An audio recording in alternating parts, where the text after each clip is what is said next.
কি 7 ভাগে কুরবানি দেওয়া যাবে কি? জি না, 7 পরিবার আর 7 ভাগ এক নয়। 7 পরিবারের পক্ষ থেকে একটা গরু কুরবানি করার কোন হাদিস দুনিয়াতে নেই।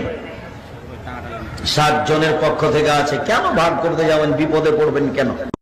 শেখ আব্দুর রাজ্জাক বিন ইউসুফ 7 পরিবারের পক্ষ থেকে কুরবানি করা যাবে না বলে ফতোয়া দিয়েছেন, এটা কি ঠিক? আপনি নাম নিয়ে প্রশ্ন না করে ভালো।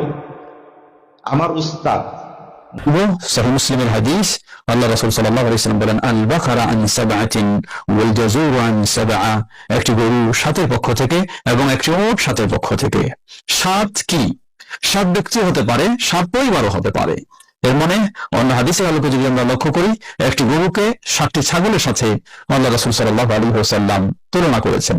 একটি ছাগল যেমন একজন ব্যক্তির পক্ষ থেকে হয়, একটি পরিবারের পক্ষ থেকেও হয়, ঠিক তেমনি ভাবে একটি গরুর সপ্তমাংশ এক ব্যক্তির পক্ষ থেকে